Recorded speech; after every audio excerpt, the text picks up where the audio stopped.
యోహాను రాసిన మొదటి పత్రిక ఆయన ఎందుకు రాసాడో ఈ పత్రికని 4 స్టేట్మెంట్స్‌లో చెప్పాడు. ఆయనే చెప్పాడు. యోహాను అపోస్తలుడైన యోహానే ఎందుకు రాసాడో చెప్పాడు.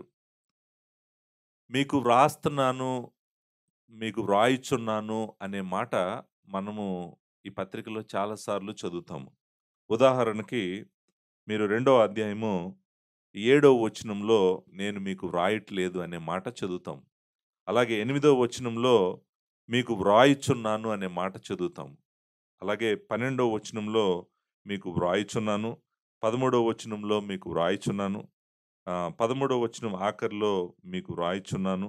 14వ వచనంలో మీకు వ్రాయుచున్నాను. మరలా ఇంకొకసారి మీకు వ్రాయుచున్నాను. 14వ వచనం ఆఖరిలో గూడా మీకు వ్రాయుచున్నాను అనే మాట మనకి కనిపిస్తా ఉంటది. అంతేకాదు రెండో అధ్యాయము 22వ వచనంలో మీకు వ్రాయుచున్నాను అనే మాట 21వ వచనంలో ఆఖరిలో మీకు కనిపిస్తదనమాట. సో, ఆయన నేను ఎందుకు రాస్తున్నానంటే, ఇదిగోండి ఈ కారణం చేత రాస్తున్నాను అని ఆయన ఈ పత్రిక రాయటం జరిగింది. కానీ ఒక 4 చోట్ల 4 ప్లేసెస్‌లో ఆయన ఎందుకు రాస్తున్నాడో చాలా డీటెయిల్డ్‌గా చెప్తాడు. ఇప్పుడు నేను చదివినయన్నీ గూడా నేను రాయుచున్నాను అనేటువంటి సింపుల్ మాటలే గానీ, ఒక 4 ప్లేసెస్‌లో చాలా క్లియర్‌గా ఒక పర్పస్ స్టేట్మెంట్ చెప్పినట్టుగా చెప్తాడు. అంటే ఈ ఉద్దేశంతో నేను మీకీ మాటలు చెప్తున్నాను, రాస్తున్నాను అని చెప్పి చెప్తాడు. వాటిలో నేను కొన్ని ఉదయం చదివాను. మేబీ మీరు దాని కనెక్షన్స్ చూసుండరు. చూపిస్తానికి ప్రయత్నం జేస్తాను. చూపించిన తర్వాత నేను ఈరోజు చెప్పాలనుకున్న మాటలు జ్ఞాపకం చేస్తాను. 5 అధ్యాయము 13 వచనం ఆల్రెడీ మనం చదివాం. యోహాను రాసిన మొదటి పత్రిక 5 అధ్యాయము 13 వచనం. 13 వచనంలో ఆయన అంటాడు, "దేవుని కుమారుని నామమందు ఎవరైతే విశ్వాసం ఉంచారో వాళ్ళందరికీ దేవుడు నిత్య జీవం ఇస్తానని వాగ్దానం చేశాడు. ఎటర్నల్ లైఫ్ ఇస్తానని వాగ్దానం చేశాడు. సో, ఆ నిత్య జీవము వారికుంది. ఎవరైతే తన కుమారుడిని నమ్ముతున్నారో విశ్వాసం ఉంచారో ఆయన యందు వారు నిత్య జీవము కలవారని తెలుసుకున్నట్లు మీకు నేను ఈ సంగతులను రాయుచున్నాను అంటున్నాడు. అంటే అర్థం ఏంటంటే, మీరు గనక నిజంగా జీసస్ క్రైస్ట్‌ని అంగీకరించి తెలుసుకొనున్నట్టయితే, మీకు దేవుడిస్తానన్న నిత్య జీవం మీలో ఉందని, మీకు అష్యూరెన్స్ అవసరము. ఏమవసరం అంటే నిశ్చయత అవసరము.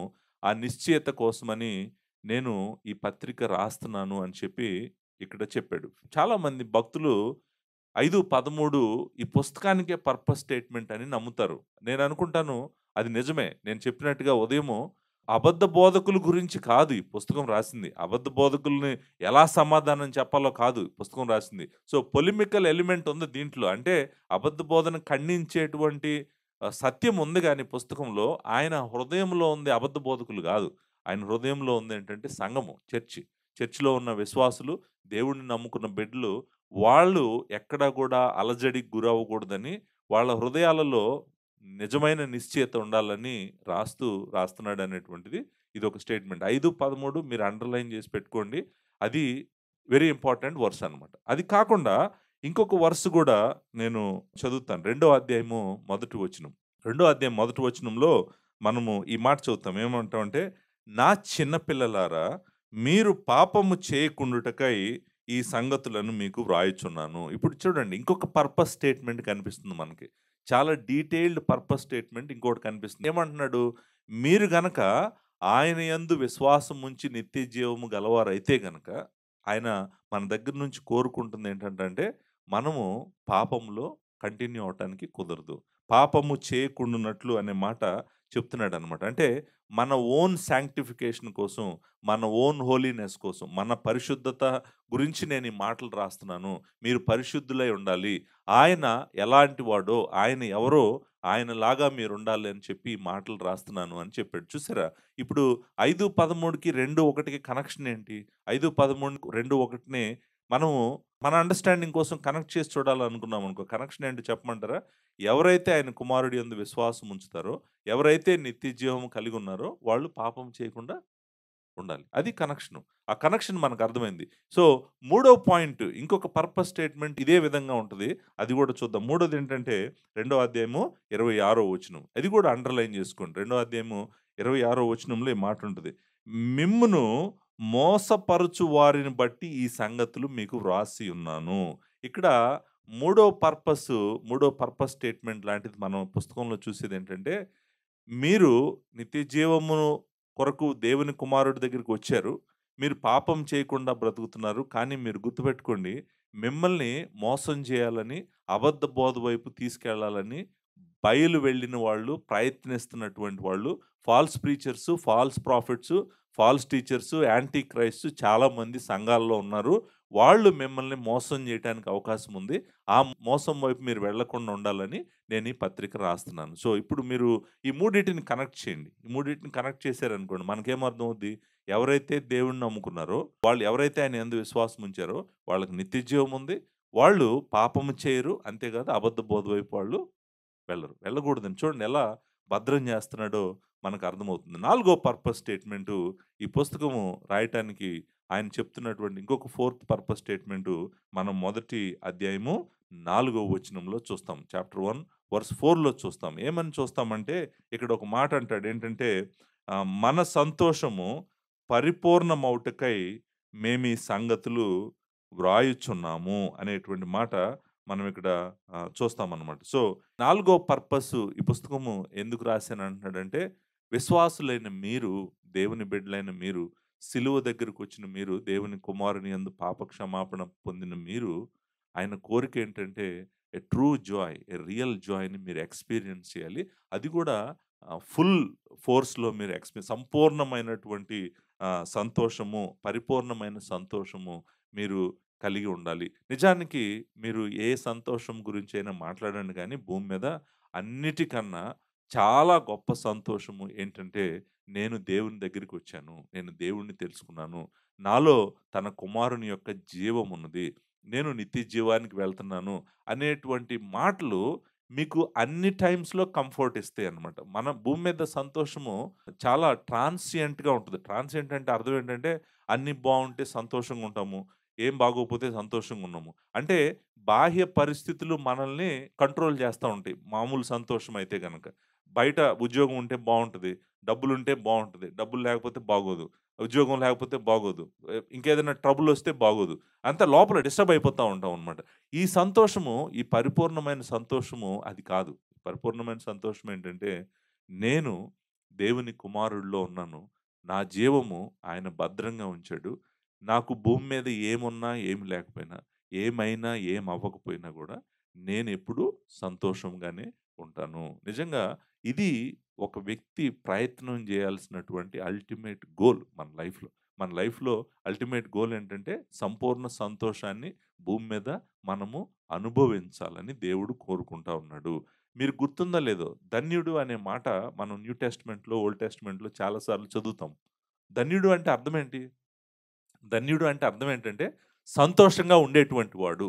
కానీ, ఆ సంతోషం కారణము భూమి మీద ఏదో ఉందని కాదు. ఏదో లేదని కాదు. ఆ సంతోషానికి కారణం ఏంటంటే, దేవుని కన్నుల క్రింద, ఆయన కన్నుల క్రింద నేను ఆనందముగా ఉన్నాననుకోండి. అది ధన్యమైన స్థితి. నిజానికి ఈయన కోరుకుంటుంది గూడా ఏంటంటే, నువ్వొచ్చింది మామూలు వ్యక్తి దగ్గరికి రాలేదు మీరు. మీరు జీవాధిపతి అయిన దేవుడి దగ్గరికే వచ్చారు.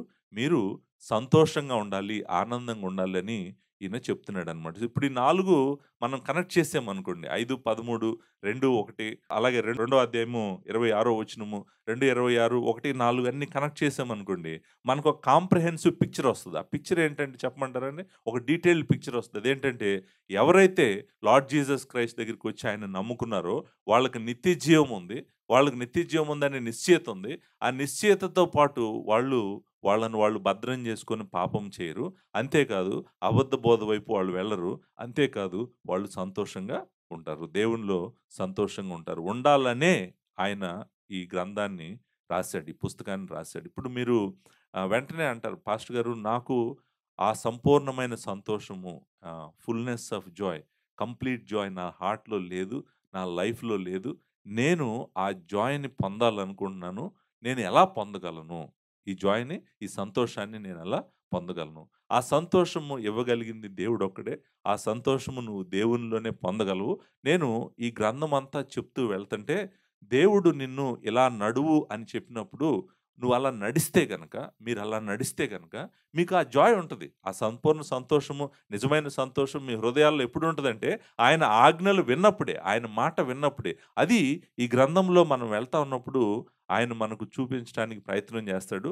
విశ్వాసి నేను విశ్వాసంలో ఉన్నానా లేదా అని పరీక్షించుకోవడానికి దాదాపు ఒక 10 టెస్ట్‌లు ఇచ్చాడీయన. అంటే నువ్వు నిజంగా నీ సహోదరుడిని ప్రేమిస్తున్నట్టయితే నువ్వు నిజమైన విశ్వాసివే. అలాంటి పరీక్షలు నువ్వు నీతిని వెంటాడుతా ఉంటే నువ్వు నిజమైన విశ్వాసివే. ఇలాంటి టెస్ట్‌లు 10 ఉన్నాయి దీంట్లో. నేను చూపిస్తాను ఆ టెస్ట్‌లన్నీ పుస్తకంలోకి వెళ్ళినప్పుడు, గ్రంథాన్ని చదువుతున్నప్పుడు వాటిని చూపించడానికి నేను ప్రయత్నం చేస్తాను. లాస్ట్ మెసేజ్‌లో నేనేం చెప్పానంటే ఒక్కసారి ఇది జ్ఞాపకం చేసి ఈరోజు నేను చెప్పాలనుకున్న పాయింట్‌లోకి వెళ్తాను.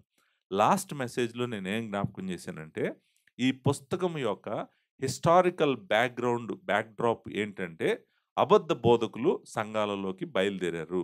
ఇంకా నిజానికి క్రొత్త నిబంధన రాయటం అవ్వలేదు. ఇంకా రాస్తానే ఉన్నారు. రాస్తా ఉన్న టైంలోనే పౌలు చెప్పాడు, "వస్తారు, తోడేళ్ళు వస్తారు. వచ్చి మందను కనికరించరని" చెప్పాడు. నిజానికి యోహాను అదంతా తన కళ్ళ ముందే జరగటం గమనిస్తా ఉన్నాడు. సంఘాలలోకి వచ్చేసారు. నిజానికి వీళ్ళు సంఘాల లోపలే ఉన్నారు. సంఘాలలో నుంచే బయటికి వెళ్ళి వేరే సంఘాలను డిస్టర్బ్ చేస్తా ఉన్నారు అని నేను పొద్దున చూపించడానికి ప్రయత్నం చేశాను. వాళ్ళు చెప్తున్నటువంటి టీచింగ్ ఏంటో గూడా నేను చెప్పాను. రెండో యోహాను మనం ఉదయం చూసినట్లేము లాస్ట్ మెసేజ్‌లో. సెకండ్ జాన్ కూడా ఒక్కసారి వెళ్దాం. సెకండ్ జాన్‌లో ఈ మాట అంటాడనమాట. ఏడో వచనంలో ఈ మాటుంది. యేసుక్రీస్తు శరీరధారి అయి వచ్చెనని ఒప్పుకొనని వంచకులు అనేకులు లోకములో బయలుదేరి ఉన్నారన్నది. సేమ్ థాట్ బట్ ఎక్స్‌టెండ్ చేసారు. చూసారండి. అదే ఫస్ట్ జాన్‌లో ఏం చెప్పాడో ఆయన అదే చెప్తున్నాడు ఇక్కడ. ఏంటంటే ఈ అబద్ధ బోధకులు బయలుదేరారంట. వాళ్ళ టార్గెట్ లార్డ్ జీసస్ క్రైస్టు. కానీ ఇక్కడ వాళ్ళు రిజెక్ట్ చేస్తుంది ఏంటంటే ఆయనకు బాడీ లేదు. శరీరము లేదు. ఆయన శరీరాన్ని ధరించలేదు. శరీరాన్ని ధరించలేదు కాబట్టి ఇప్పుడు సిలువని క్వెషన్ చేస్తున్నారు. మరణాన్ని క్వెషన్ చేస్తున్నారు.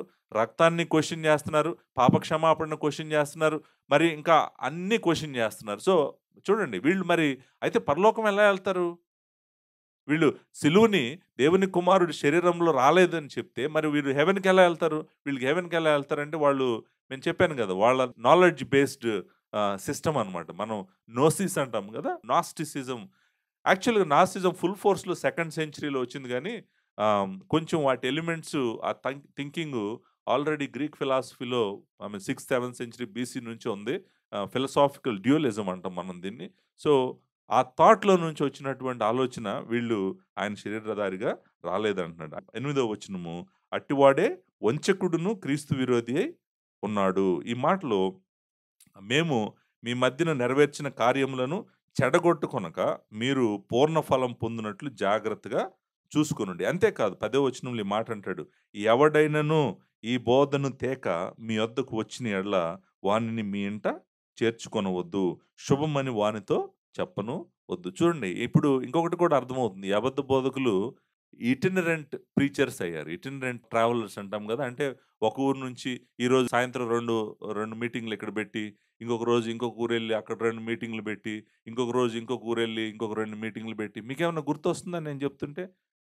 గుర్తొస్తుంది గదా! ఇలాంటోళ్ళు చాలా మందున్నారిప్పుడు. వాళ్ళు మందనొదిలేస్తారు. మందనొదిలేసి తిరుగుతా ఉంటారు. వీళ్ళ పని అదే. వారం అంతా ఇదే పని. మళ్ళీ శనివారము ఇంటికొస్తారు. మందతో ఉండరు. మందను కాయరు. మందను ప్రేమించరు. వీళ్ళ పనేంటంటే తిరుగుతా ఉండటమే. సో, అంటే వాళ్ళలో మంచోళ్ళు లేరా అని కాదు. వాళ్ళలో మంచోళ్ళున్నారు. నేనంటుంది నీకు దేవుడిచ్చిన సంఘాన్ని వదిలిపెట్టి నువ్వు మందని కాయకుండా, మందతో పడుకోకుండా ఏ కాపరైనా మందను వదిలేసి తిరుగుతాడండి? ఒక్కరోజు తిరుగుతాడా? ఒక్కరోజు గాదు. నా క్వెషన్ ఏంటి? ఒక గంట ఉంటాడా మందను వదిలేసి? అసలు మంద బతుకుతదా? కాపరి లేకుండా? ఒక గంట సేపు వాటికి తన కాపరి వాటి చుట్టూ లేడని చెప్పి వాటిని చూడండి ఎలా ఉంటది? ఎంత యాంక్సైటీ వచ్చేస్తదో షీప్‌కి, గొర్రెలకి. చాలా చింతొచ్చేస్తది ఆటికి. ఎందుకంటే బతకలేవు మనిషి లేకుండా. కాపరి లేకుండా. సో, ఆ తిరుగుడు ఎక్కువైపోయింది ఈ కాలంలో. ఏంటంటే మీటింగులంటాడు.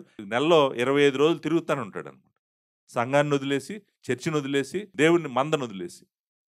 అసలు ఈ థింకింగ్ ఎక్కడిదో గూడా మనకు తెలీదు. పోనీ నువ్వేమన్నా మిషనరీవా? లేకపోతే నువ్వేమన్నా ఎవాంజలిస్ట్‌వా అంటే కాదంటాడు. నేను స్థానిక సంఘానికి కాపరి అంటాడు.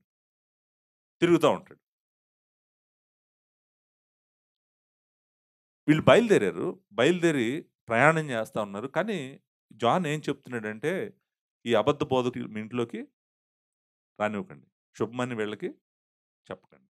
వీళ్ళు మంచోళ్ళు గాదు. వీళ్ళు మిమ్మల్ని నిత్య జీవం నుంచి పక్కకు లాగేసేటువంటి వాళ్ళు. వీళ్ళతో మీరు జాగ్రత్తగా ఉండండని చెప్పాడన్నమాట. సో, మనకు first John, second John thought గూడా ఎలా కనెక్ట్ అవుతుందో, ఎలా ఫ్లో అవుతుందో మీకు అర్థమైందన్నమాట. సో, ఇంతకీ ఈ అబద్ధ బోధకులు చెప్పినటువంటి అబద్ధ బోధ నేను 3 పాయింట్‌ల్లో చెప్పాను లాస్ట్ మెసేజ్‌లో.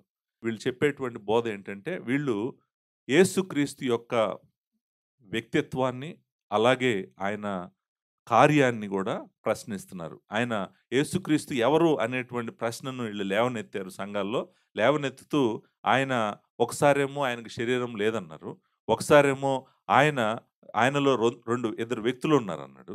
సో, మనము రకరకాల అంటే డాసిటిజం అని, ఇంకొక ఫిలాసఫీ రకరకాల ఫిలాసఫీలేంటంటే, ఆయనకి శరీరం ఉంది అంటాడు ఒకాయన.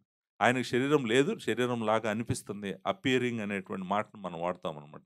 Seemed to be a body. నిజానికి బాడీ లేదు. ఎందుకని బాడీ లేదు ఆయనకి? ఎందుకని బాడీ లేదంటే, బాడీ మెటీరియల్ కాబట్టి, పదార్థము ఈవిల్ కాబట్టి, ఆయన పదార్థమును కలిగి ఉండలేడు. కాబట్టి ఆయనకి శరీరము లేదు అనేటువంటి టీచింగు చేస్తా ఉన్నారు. అంతేకాదు ఆయన చనిపోలేదని, ఆయన మరణమును గూడా తగ్గిస్తూ మాట్లాడారు. మనం 5వ అధ్యాయంలో చూసాము. సో, ఫస్టు వాళ్ళ అబద్ధ బోధకులు క్రీస్తు విరోధి అనేటువంటి మాట గూడా మనం ఈ ఈ గ్రంథంలోనే చూస్తాం. Anti Christ. యాంటీ క్రిస్టాస్ అనేటువంటి మాట. ఆ మాట గూడా మనం ఇక్కడే చూస్తాం. యోహాను రాసిన మొదటి పత్రికలోనే చూస్తాం. క్రీస్తు విరోధి అనేటువంటి మాట. వీళ్ళు డైరెక్ట్‌గా జీసస్ క్రైస్ట్ యొక్క డివినిటీని క్వెషన్ చేస్తున్నారు. జీసస్ క్రైస్ట్ యొక్క హ్యుమానిటీని క్వెషన్ చేస్తున్నారు. ఆయన దైవత్వాన్ని, ఆయన మానవ స్వభావాన్ని రెండిటిని గూడా ప్రశ్నిస్తా ఉన్నారు. దేవుడు మనిషి అవ్వలేడు అంటారు. సో, ఒకవేళ ఈయన మనిషి అవ్వలేడు. మరి దేవుడు మనిషిగా వచ్చాడని చెప్తున్నారు గదా! సువార్త ప్రకటించారు గదా! అంటే ఆయన మనిషి గాదు, మనిషిలాగా అనిపించాడు అంటారు. మరి సిలువలో మరణించింది ఎవరంటే సిలువలో నార్మల్ పర్సనే మరణించాడు. గాడ్ మ్యాన్‌గా చనిపోలేదు. ఒక మామూలు వ్యక్తిగానే చనిపోయాడు గానీ, ఆయన దేవుడు, మనిషి 2 కలిసినటువంటి వ్యక్తిగా ఆయన సిలువకు వెళ్ళలేదు అనేటువంటి ఆయనేం చేశారు 2 వ్యక్తులుగా చేసేసారనమాట. ఇది మెయిన్‌గా ఇక్కడ జరుగుతున్నటువంటి, ఇక్కడ ప్రీచ్ చేస్తున్నటువంటి ఫాల్స్ ప్రీచింగ్. ఇంకొక పాయింట్ గూడా ఉంది. ఒకటి లార్డ్ జీసస్ క్రైస్ట్ గురించినటువంటి తప్పుడు బోధ.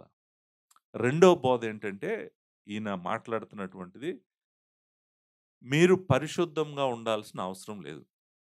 పవిత్రంగా ఉండాల్సిన అవసరము లేదు. మీ శరీరంతో, మీ కన్నులతో, మీ మనసుతో మీరేం జేయాలనుకుంటే అది చేయండి. పరిశుద్ధత, పవిత్రత మీద మీరంత మనసు పెట్టాల్సిన అవసరం లేదు. జ్ఞానం మీద మనసు పెట్టండి.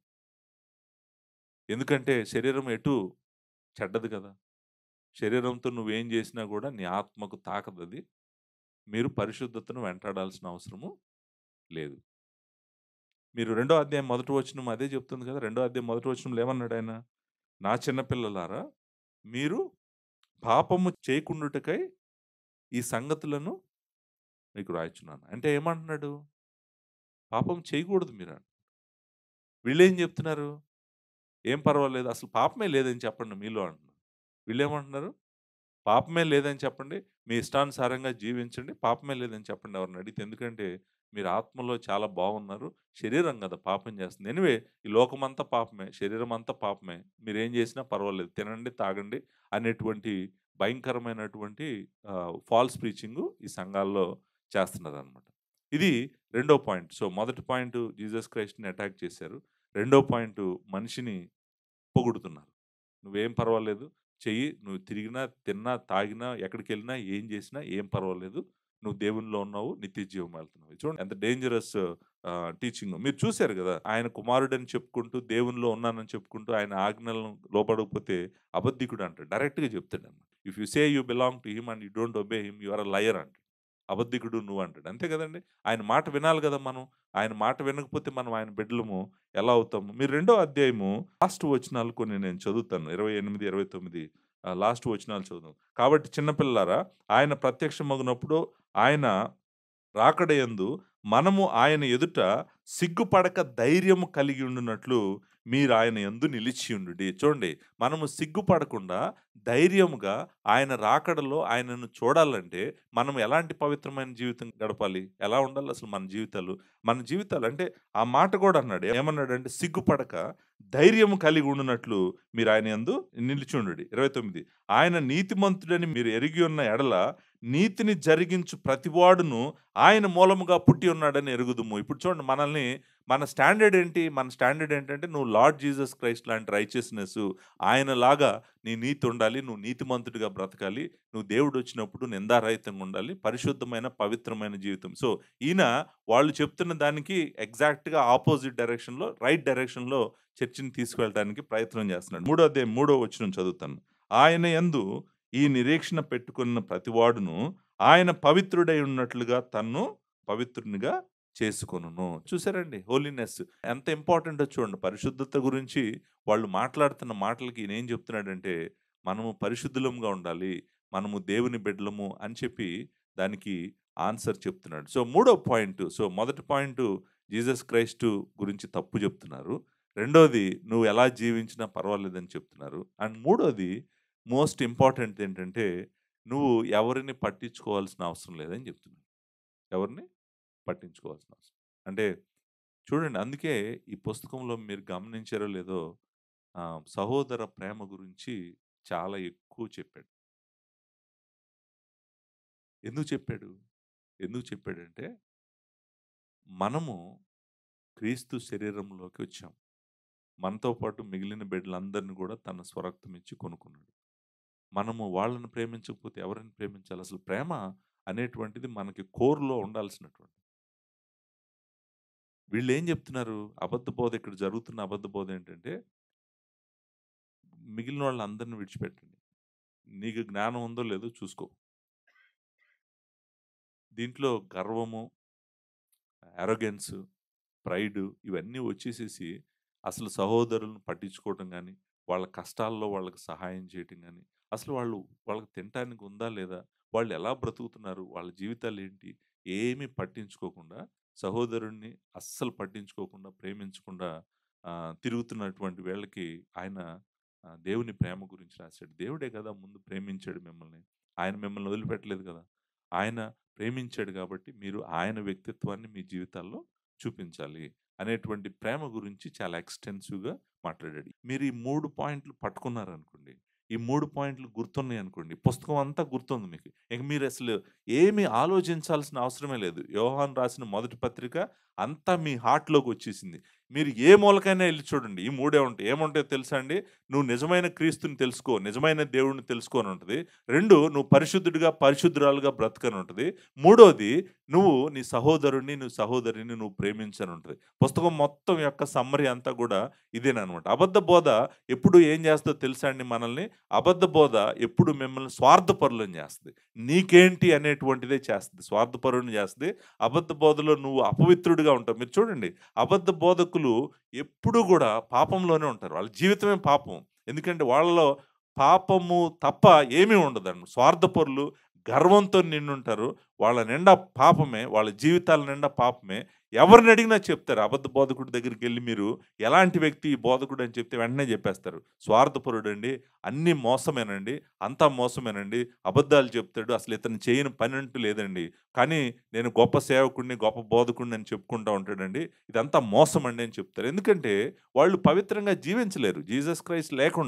జీసస్ క్రైస్ట్‌లో లేకుండా ఒక వ్యక్తి పవిత్రంగా ఉండటం అనేటువంటిది జరగదు. అంతేకాదు మూడోది ఏ ఏరియా టచ్ అవుతది ఇప్పుడు చూడండి. స్వార్థపరులు ఎప్పుడు గూడా వాళ్ళకేంటని చూసుకుంటారు గానీ, వేరే వ్యక్తికి ఏంటి అనేటువంటిది వాళ్ళు చూడరనమాట. సో, ఈ పుస్తకం యొక్క సమ్మరీ మొత్తం గూడా ఇదేనండి. ఈ 3 పాయింట్లు మీరు క్యాచ్ చేస్తే గనక బుక్ అంతా మీకు అర్థమైంది. ఎవరైతే రైట్ జీసస్‌ని అర్థం చేసుకుంటారో వాళ్ళని వాళ్ళు పవిత్రంగా పెట్టుకుంటారు. వాళ్ళని వాళ్ళు పవిత్రంగా పెట్టుకోవటమే కాదు, జీసస్ క్రైస్ట్ సంబంధించిన బిడ్డ అనగానే వాళ్ళ కోసం పరిగెట్టుకుంటూ ఎళ్తారు. అప్పుడు యోహాన్ ఏమంటున్నాడంటే, "నువ్వు గుర్తుపెట్టుకో, నువ్వు నిజంగా రక్షించబడ్డావు. నువ్వు సేఫ్. నువ్వు సంతోషంగా ఉండు. నువ్వు ఆనందంగా ఉండు. ఎందుకో తెలుసా? నీలో నిజంగానే జీవం ఉంది. నిజంగానే దేవుడు నీకు తెలుసు అని చెప్తున్నాడు. సో, దీంతో నేను లాస్ట్ మెసేజ్‌లో ఇన్‌కంప్లీట్ అనుకుంది నేను కంప్లీట్ చేశాను. ఇప్పుడు ఈ గ్రంథంలోకి వెళ్తున్నాం గదా! ఎనీవే మనము వర్స్ బై వర్స్ ఎక్స్‌పోజిషన్ చేయబోతున్నాను నేను బుక్ మొత్తం. 5వ అధ్యాయం 21వ వచనం వరకు, మొదటి అధ్యాయం మొదటి వచనం నుంచి నేను సీక్వెన్షియల్ ఎక్స్‌పోజిషన్ చేస్తాను. బుక్ అంతా ఎక్స్‌పోజిషన్ చేస్తాను. పాస్టర్ గారు బుక్ అంతా ఎక్స్‌పోజిషన్ చేస్తున్నప్పుడు ఇంకేముంది మమ్మల్ని లోపలికి తీసుకెళ్ళండి. పుస్తకంలో మీతో పాటు వచనం తర్వాత వచనం మేము వచ్చేస్తుంటాము. వచ్చి మేము నేర్చుకుంటూ ఆ సత్యంలో మమ్మల్ని మేము చూసుకుంటా ఉంటాము. చూసుకుంటూ మేము గనక సత్యానుసారంగా లేకపోతే గనక మమ్మల్ని మేము కరెక్ట్ చేసుకొని సత్య ప్రకారం నడవటానికి ప్రయత్నం చేస్తాము. దాంతో అయిపోతది. నిజమైన సంతోషాన్ని మేము పొందగలుగుతాము అని మీరు అనొచ్చు. నిజమే అది. నిజానికి అదే మనం చేయబోతుంది. కానీ నాకేమనిపించిందంటే ఈ పుస్తకంలో ఉన్న మెయిన్ ప్రాబ్లము జీసస్ క్రైస్ట్ ఎవరు అనేటువంటిదే గదా! జీసస్ క్రైస్ట్ ఎవరు? ఆయన ఏం జేశాడు? సో, అబద్ధ బోధకులు అటాక్ జేసింది ఎవరిని? లార్డ్ జీసస్ క్రైస్ట్‌ని. ఇప్పుడు మరలా చెప్తున్నాను. ప్రతి కల్ట్ గూడా ప్రతి మతం గూడా ఎప్పుడు గూడా ఎవరిని అటాక్ జేస్తారంటే జీసస్ క్రైస్ట్‌ని అటాక్ జేస్తారు. ఎందుకంటే ఆయనే మన జీవం. ఆయనే మన నిత్య జీవం. ఆయనే నిజమైన దేవుడు. ఆయన నుంచి మనల్ని పక్కకు లాగగలిగాడంటే అపవాది మనల్ని మోసం చేయగలిగాడంటే, ఆయన విషయంలో మనల్ని మోసం చేయగలిగాడంటే, వాడికి దొరికిపోయినట్టే మనం. ఆయనను తప్పుగా అర్థం చేసుకున్నామంటే, తప్పకుండా మనం ఆయన నుంచి దూరమైపోయినట్టే. అంతేకాదు, ఆయనలో లేనట్టే ఇంక. ఆయనలో లేకపోతే నువ్వు జీవం లేదు. ఆయనలో లేకపోతే నువ్వు దేవుడి నుంచి వేరైపోతావు. నువ్వు చీకటిలో ఎప్పటికీ వేదనలో దేవుడి నుంచి దూరమైపోయి, దేవుని సన్నిధిని అనుభవించలేకుండా బ్రతకాల్సిందే. దాన్ని మనం నరకం అంటాం గదా! నరకంలో నువ్వు బ్రతకాల్సిందే. ఎందుకంటే, నువ్వు దేవుని కుమారుని యొక్క రక్తంలో ఆయనని నిజంగా అర్థం చేసుకోలేదు. సో, యోహాను ఎందుకు అంత సీరియస్‌గా తీసుకున్నాడంటే, ఈ పుస్తకం రాయటానికి, పరిశుద్ధులను భద్రం జేయటానికి, ఆయన అంత ఏజ్డ్ పర్సన్ అయినప్పటికి కూడా కేర్ ఎందుకు తీసుకున్నాడంటే, వీళ్ళ యొక్క ఎటర్నిటీ ఈస్ ఎట్ స్టేక్. వాళ్ళ నిత్య జీవము ప్రాబ్లమ్‌లో పడటానికి అవకాశం ఉంది కాబట్టి చెప్తున్నాడు. సో, నేను మిగిలిన టైంలో ఏం జేస్తానంటే, ఈ పుస్తకంలో ల్ మొత్తం బుక్ అంతట్లో లార్డ్ జీసస్ క్రైస్ట్ ఎవరు? అనేటువంటి ప్రశ్నను నేను ఆన్సర్ చేయటానికి ప్రయత్నం చేస్తాను. ఇప్పుడు ఫాల్స్ ప్రీచర్స్ చెప్తున్నారు గదా! ఆయనెవరో. ఆయనెవరో వాళ్ళు చెప్పాలనుకుంది ఆళ్ళు చెప్తున్నారు. ఇంటింటికెళ్ళి చెప్తున్నారు. ఊరూరెళ్ళి చెప్తున్నారు. బయలుదేరారు. సంఘాల్లోకెళ్లారు. ఏషియా మైనర్‌లో ఉన్నటువంటి ప్రతి సంఘంలోకి ఎళ్లి సంఘాలు అలజడి చేస్తున్నారు. నిజానికి ఆయనేమంటున్నాడంటే, మన మధ్యలోనే ఉండేవాళ్ళు వాళ్ళు. మనతోనే ఉండేవాళ్ళని రెండో అధ్యాయంలో అన్నాడు గదా! రెండో అధ్యాయంలో వీళ్ళు మనలో నుంచే ఎళ్ళిపోయారు. వీళ్ళు ఈ గ్రూపు అనేటువంటిది మాట్లాడుతున్నాడు కాబట్టి, సో, వీళ్ళకి పరిశుద్ధులకు, విశ్వాసులను ధైర్యపరచటానికి ఆయన లార్డ్ జీసస్ క్రైస్ట్ ఎవరో చెప్తాడు ఈ పుస్తకంలో. నిజానికి నిజంగా లార్డ్ జీసస్ క్రైస్ట్ ఎవరో మీరు అర్థం చేసుకోవాలంటే గాస్పెల్ ఆఫ్ జాన్ చదవాలి. యోహాను సువార్త చదవాలి. యోహాను సువార్తలో ఆయన ఎవరో చెప్పాడు. ఆయన ఎవరో చెప్పాడు. ఆయన ఎవరో చూపించాడు మనకి. సో, ఆయన వ్యక్తి ఎవరో చెప్పాడు. ఆయన కార్యం ఏంటో చెప్పాడు. చాలా డీటెయిల్డ్‌గా చెప్పాడు. అంత డీటెయిల్డ్‌గా ఈ పుస్తకంలో ఎళ్ళడు. ఎందుకంటే వీళ్ళందరికీ యోహాను సువార్త ఆయన రాసాడని వాళ్ళ దగ్గర ఉంది ఆ విషయానికి ఏంటంటే బుక్ వాళ్ళ దగ్గర ఉంది. వాళ్ళందరికీ తెలుసు. కానీ మెయిన్ పాయింట్స్ ఈయన టచ్ చేసుకుంటూ వెళ్తాడు. హూ ఈస్ జీసస్ క్రైస్ట్ అనేటువంటిది, what Jesus Christ has done అంటే ఆయన ఎవరు? ఆయన ఏం చేసాడు? ఈ రెండిటిని అటాక్ చేసారు ఈళ్ళు. ఎవరు? అబద్ధ బోధకులు. సో, ఆ 2 నేను చూపించడానికి ప్రయత్నం చేస్తాను. దానికి ముందు ఇక్కడ దేవుని గురించి కూడా కొన్ని అంటే నేనంటుంది పర్సన్ ఆఫ్ జీసస్ క్రైస్ట్ గురించే కాకుండా తండ్రి, కుమారుడు, పరిశుద్ధాత్ముడు గురించినటువంటి జనరల్ స్టేట్మెంట్స్ కూడా కొన్నున్నాయి ఈ పుస్తకంలో. దేవుడెవరు అని చెప్పేటువంటి కామెంట్స్. నేను మీకు గుర్తుందా లేదా రీసెంట్‌గా నేను ఒక మెసేజ్ చెప్పాను. దేవుడు ఆత్మ అనేటువంటిది. దేవుడు ఆత్మ. God is spirit.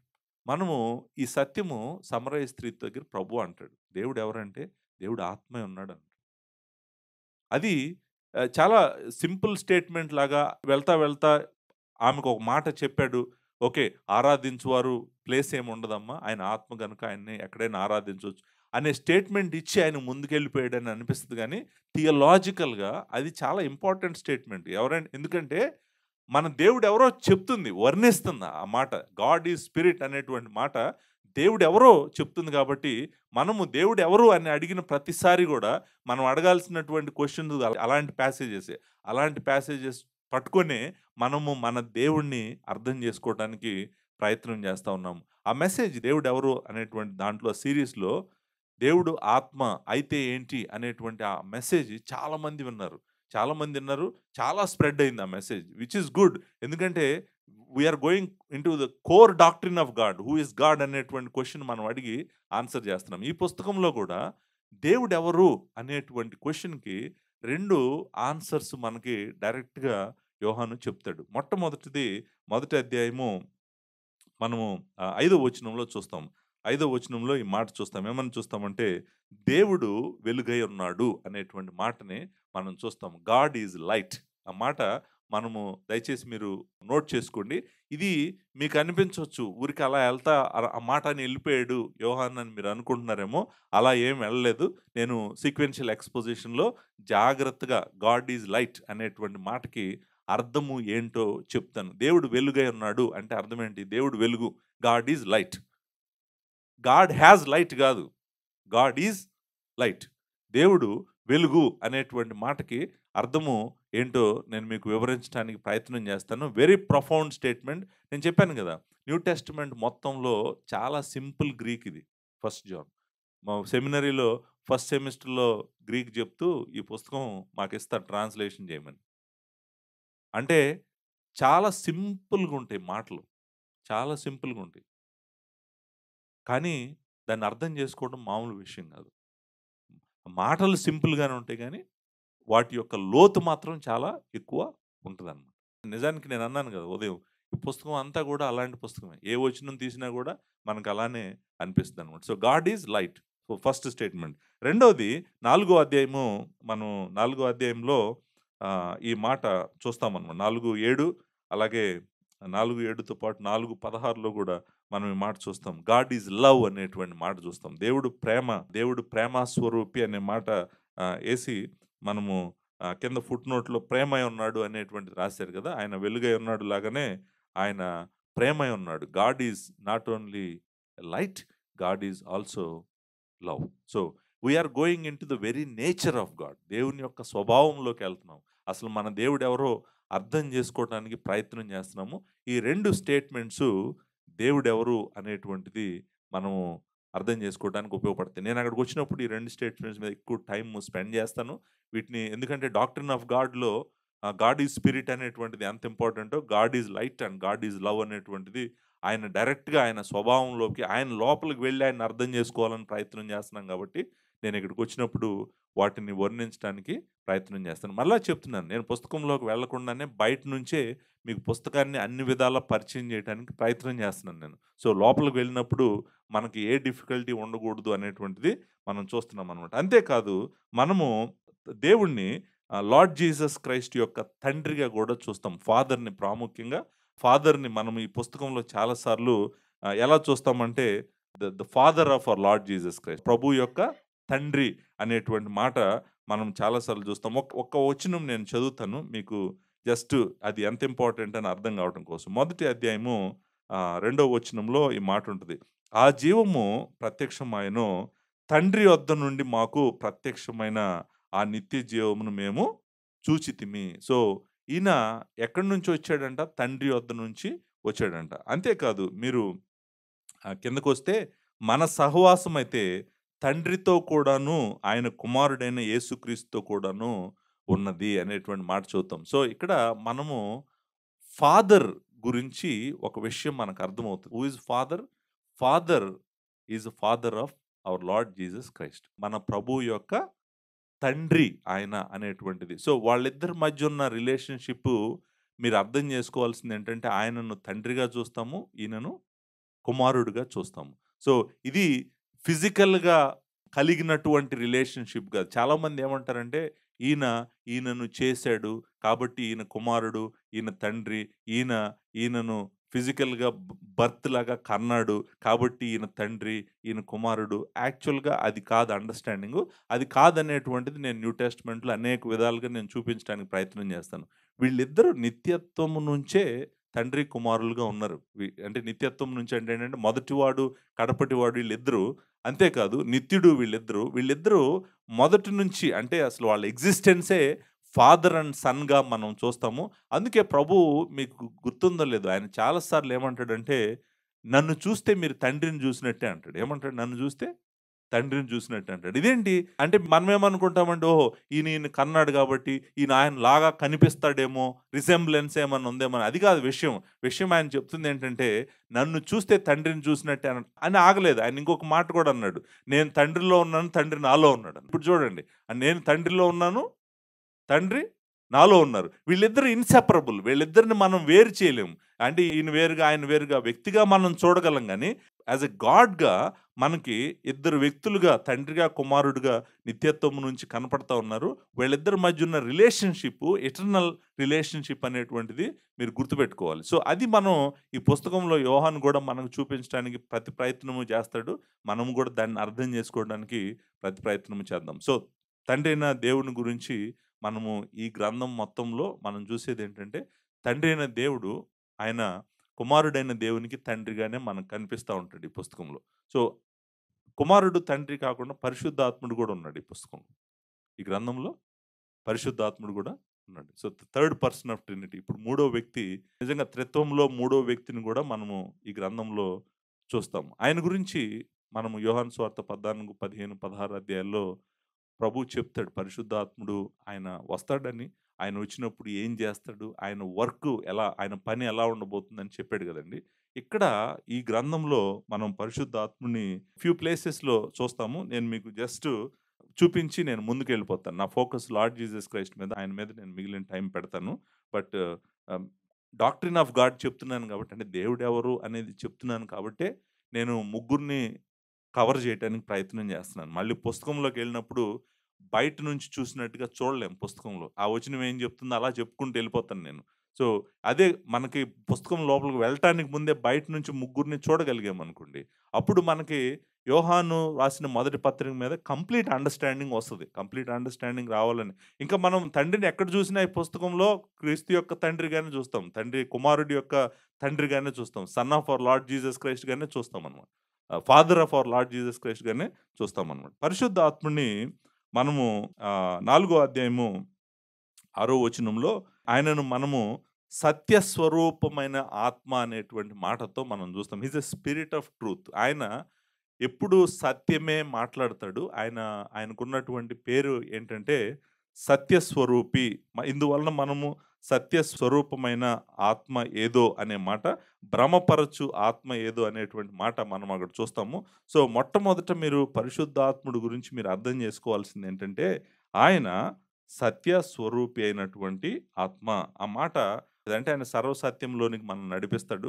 మనం యోహాను సువార్త 16 అధ్యాయము 13 వచనంలో, అయితే ఆయన అనగా సత్యస్వరూపి అయిన ఆత్మ వచ్చినప్పుడు మిమ్మును సర్వసత్యములోనికి నడిపించును అనే మాట చూస్తాము. సో, సేమ్ ఇక్కడ కూడా ఏమంటున్నాడంటే, మనము సత్యస్వరూపమైన ఆత్మ ఇక్కడ పోలుస్తున్నాడనమాట. నిజమైన ఆత్మ ఏది? భ్రమపరిచే ఆత్మ ఏది? కాంటెక్స్ట్ 4 అధ్యాయం మొదటి 6 వచనాలు చాలా ఇంపార్టెంట్ వచనాలండి. 4 అధ్యాయము 6 వచనాలు జోనథన్ ఎడ్వర్డ్స్ ఒక వండర్‌ఫుల్ సెర్మన్ ప్రీచ్ చేసాడు. ఈ 6 వచనాల మీద. యేల్ యూనివర్సిటీలో ప్రీచ్ చేసాడు. మీకు దాని హిస్టారికల్ బ్యాక్‌గ్రౌండ్ నేను 4 అధ్యాయంకొచ్చినప్పుడు చెప్తాను. సో, ఈ 4 వచనాల్లో టాపిక్ ఏంటంటే, ఏది నిజమైన ఆత్మ? ఏది భ్రమపరిచే ఆత్మ? సో, ఎలా తెలుస్తది మనకి అనేటువంటి కంపారిజన్ చేస్తూ మీరు ఇక్కడ అంటాడనమాట మూడో వచనంలో, "ఏ ఆత్మ యేసును అప్పుకొన్నదో అది దేవుని సంబంధమైనది కాదు. దీనిని బట్టే దేవుని ఆత్మను మీరెరుగుదురు" అనేటువంటి మాట మనం అక్కడ చదువుతామనమాట. సో, బేసికల్‌గా మనం పరిశుద్ధాత్ముడిని దేవుని ఆత్మగాను, అంతేకాదు సత్యమైన ఆత్మగాను ఈ గ్రంథంలో చూస్తాము. ఆయన 2 ఫోకస్డ్ వర్క్స్ చేస్తాడు ఈ గ్రంథం అంతట్లో. అంటే మనం ఆయన్ని చూసినప్పుడల్లా గూడా 2 కార్యాల మీద పరిశుద్ధాత్ముడు మనసు ఉంచినట్టుగా మనకు కనిపిస్తాడు. యోహాను రాసిన మొదటి పత్రికలో. మొట్టమొదటిదేంటంటే జీసస్ క్రైస్ట్ గురించి సాక్ష్యం ఇస్తాడాయన. ఆయన నిజమైన క్రీస్తు గురించి విశ్వాసులకు సాక్ష్యము ఇస్తూనే ఉంటాడు. ఆయన సత్యమైన ఆత్మ గాబట్టి నిజమైన జీసస్ క్రైస్ట్ ఎవరో మనుషులకి జెప్తుంటాడు. నిజమైన జీసస్ క్రైస్ట్‌ని ఆయన చూపిస్తూ ఈయనే నిజమైన క్రీస్తు అని చెప్పి ఆయన సాక్ష్యం ఇస్తాడు అనేటువంటిది మనము ఇక్కడ చూస్తామనమాట. రెండో అధ్యాయము 27వ వచనం. రెండో అధ్యాయం 27వ వచనంలో, అయితే ఆయన వలన మీరు పొందిన అభిషేకము మీలో నిలుచుచున్నది గనుక ఎవడును మీకు బోధింపనక్కర్లేదు. ఆయన ఇచ్చిన అభిషేకము సత్యమే గాని అబద్ధం కాదు. ఈ అభిషేకము ఏంటి అనేటువంటిది నేను మాట్లాడతాను. ఇక్కడే కాదు, రెండో అధ్యాయము 20వ వచనంలో కూడా మనము అభిషేకము అనేటువంటి మాట మనం చూస్తాం. అసలు అభిషేకం అంటే ఏంటి?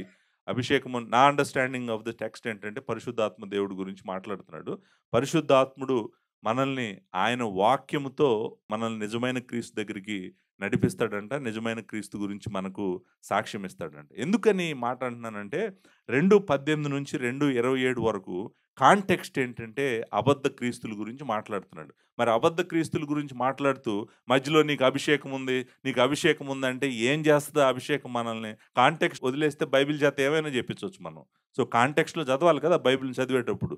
ఆయన అబద్ధ క్రీస్తు గురించి మాట్లాడుతూ మధ్యలో మీలో అభిషేకం ఉంది, ఆయన మిమ్మల్ని సర్వసత్యంలోనికి నడిపిస్తాడు, అది మిమ్మల్ని సర్వసత్యంలోకి నడిపిస్తదంటే అర్థము ఏంటంటే, ఆయన మనల్ని లార్డ్ జీసస్ క్రైస్ట్ గురించి రైట్ డైరెక్షన్‌లో నడిపించటం అనేటువంటిది పరిశుద్ధాత్ముడు చేసేటువంటి ఒక కార్యము అనేటువంటిది. మీరు 5వ అధ్యాయంకి రండి. 5వ అధ్యాయంలో కూడా మనము లార్డ్ జీసస్ క్రైస్ట్ గురించి డైరెక్ట్‌గా పరిశుద్ధాత్ముడు సాక్ష్యం ఇస్తా ఉంటాడు. 5వ అధ్యాయం 6వ వచనంలో, నీళ్ల ద్వారాను రక్తము ద్వారాను వచ్చిన వాడు ఈయనే, అనగా యేసు క్రీస్తే.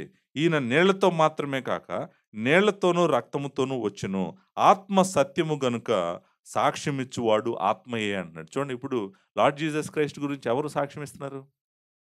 పరిశుద్ధాత్ముడు సాక్ష్యం ఇస్తున్నాడు. నిజమైన క్రీస్తు ఎవరో, ఆయన నీళ్ల ద్వారా మాత్రమే కాదు, ఆయన రక్తము ద్వారా కూడా వచ్చాడు. మరణం గురించి మాట్లాడుతున్నాడు.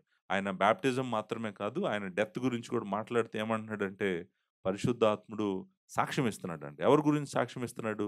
లార్డ్ జీసస్ క్రైస్ట్ గురించి సాక్ష్యం ఇస్తున్నాడు. చూడండి, పరిశుద్ధాత్ముడు చేసేటువంటి ఒక కార్యం ఏంటంటే, మనల్ని నిజమైన క్రీస్తు దగ్గరికి తీసుకెళ్తాడు.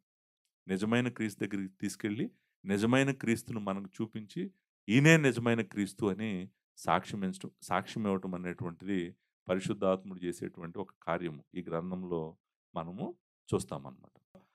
రెండో వర్క్ కూడా ఉంది. ఆయన చేసేటువంటి రెండో పని ఏంటంటే, మనల్ని మనము రక్షించబడ్డామని, మనము దేవుడిలో ఉన్నామనేటువంటి నిశ్చయత కూడా మనకిస్తాడు. రెండోది, మన సైడ్ ఏం చేస్తుంటాడంటే, మనకి నిశ్చయత అంటే మీకు అర్థమవుతది కదా! అష్యూరెన్స్ అంటాం కదా!